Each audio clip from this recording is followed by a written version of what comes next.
Siap. Monggo Pak Samuel.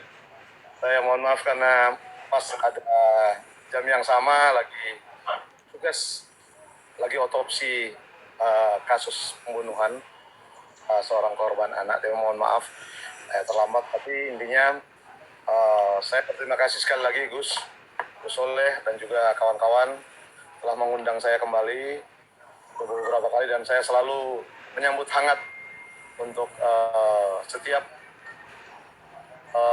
kesempatan-kesempatan, terutama bagi saya pribadi maupun juga yang mewakili Majelis Tinggi Agama Konghucu Indonesia, Takin.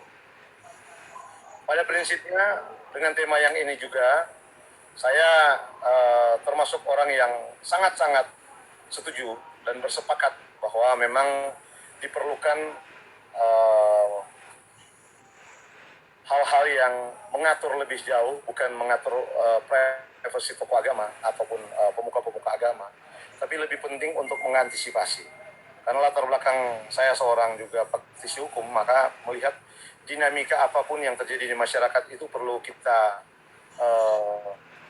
perlu juga melihatnya dengan seksama, kemudian secara komprehensif. Tidak mungkin apa yang terjadi di masyarakat ini diikuti juga oleh perkembangan hukum maupun juga perkembangan regulasi-regulasi maupun kebijakan-kebijakan, termasuk sertifikasi itu sangat penting. Ya, kita melihat bahwa berbagai kejadian yang ada di Republik ini, negara yang kita cintai ini, begitu banyak hal-hal yang membuat kita tercengang. Ya, ulah para orang-orang yang menganggap dirinya sendiri sebagai tokoh agama, tapi justru tidak membawa pesan sebagai tokoh agama, bukan sebagai pemuka agama, tapi malah memprovokasi bangsa. Jadi hal-hal inilah yang menurut saya perlu kebijakan-kebijakan pemerintah, bukan untuk mengatur lebih jauh privasi ataupun hal-hal yang bersifat keagamaan dan sebagainya, tapi lebih kepada bagaimana ranah ini dipakai pemerintah untuk, karena ini menertibkan itu adalah kewenangan pemerintah. Jadi bukan saja hal ini akan membawa dampak yang positif bagi semua, tapi juga bagi kita ya, negara yang kita cintai ini. Sudah begitu banyak korban dari berbagai provokasi. Apalagi contoh yang paling kita lihat secara kasat mata adalah di media sosial. Media sosial itu luar biasa, provokasi terhadap kebencian, toleransi, radikalisme, terorisme, dan hal-hal yang lainnya yang membuat kita sendiri merasa kaget bahwa mereka sudah begitu dekat dengan kita. Bahkan kalau boleh kita katakan, mereka bertetangga dengan kita. Ada di depan pintu kita, ada di dekat jendela kita. Kalau kita tidak waspada, kita salah satu korban yang akan terjadi. Nah, kalau kita tidak mendorong pemerintah untuk mengatur ini, maka kita lihatlah betapa banyak rumah ibadat itu dipenuhi oleh ceramah-ceramah yang penuh kebencian. Ceramah-ceramah yang membawa hal-hal yang bukan saja mewartakan tentang kebinekaan, keberagaman di Republik ini, tapi justru membawa permusuhan. Ya kan? Artinya dengan dalil-dalil agama yang dipakai ini untuk menyebar kebencian. Kebangsaan itu menjadi harga yang sangat mahal buat kita. Maka sebagaimana juga di dalam ajaran agama Konghucu yang saya imani, maupun juga kebijakan-kebijakan di Majelis Tinggi Agama Konghucu tentu mendorong hal-hal yang baik ini.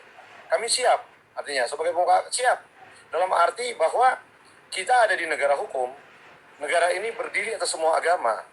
Pejuang untuk memerdekakan agama ini bukan hanya satu golongan agama, tapi semua agama ada di situ. Para founding fathers ini juga adalah semua tokoh-tokoh agama yang tentu ada, tidak hanya kita melihat soal mayoritas minoritas, tapi adalah bagaimana semua terlibat di situ.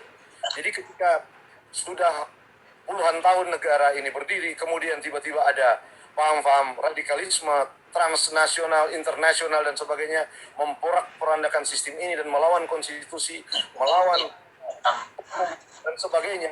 Hal ini yang seharusnya kita harus bersama melawan, bahwa ini tatanan ini sudah dibuat puluhan tahun, sistem ini akan dirombak oleh paham-paham yang transnasional maupun transinternasional. Karena demikian, maka ketika moderasi beragama itu digaungkan, sertifikasi untuk para tokoh agama itu digaungkan, itu adalah hal baik. Menurut pemahaman kami, itu adalah hal baik. Yang tentunya kita sadari bahwa itu kita harus dorong bersama. Nah, saya merasa bahwa berbagai paham keagamaan maupun juga kepercayaan, keimanan pasti akan, kalau dia terbuka ya, kalau dia menghargai keberagaman, kebinekaan dan lain, pasti akan menerima ini. Tapi kalau seandainya dia menolak ini, tentu ada something wrong. Ada sesuatu hal yang tentu kita pertanyakan. Ada apa? Ya kan? Apakah Anda tidak menghargai perbedaan, ataukah Anda seolah-olah ada satu ketakutan yang membuat ingin seperti, oh kalau kebijakan ini dilakukan bahwa tentu akan seperti mengawasi para tokoh agama, pemuka agama. Tokoh pemuka agama kan bebas saja, ya kan? Oh, lo memang di negara ini apa memang kita diatur sebebas-bebasnya? Tentu tidak.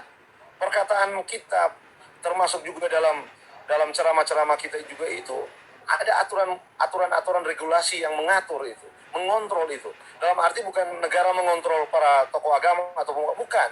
Tapi jika ada narasi-narasi kebencian terhadap satu kaum, narasi-narasi permusuhan, dan juga misalnya penyesatan terhadap agama-agama lain, tentunya ini ada ranah bersama yang harus kita lakukan. Nah, ini yang saya pahami itu sebagai moderasi beragama, bahwa agama itu keyakinan kita adalah kebenaran kita, tapi menerima orang lain yang berbeda paham, keberagaman, toleransi dan sebagainya, itu adalah satu hal yang dimaksud dengan unsur-unsur moderasi beragama. Nah, kemudian nanti pada saatnya kita kemudian melawan sistem yang istilahnya yang luar biasa, yang sekarang yang sementara digalak-galakan oleh mereka yang menolak hal-hal ini, yang artinya merasa bebas saja berceramah, bebas saja melontarkan kebencian dan sebagainya, itu justru kita menjadi pergumulan kita bersama, begitu.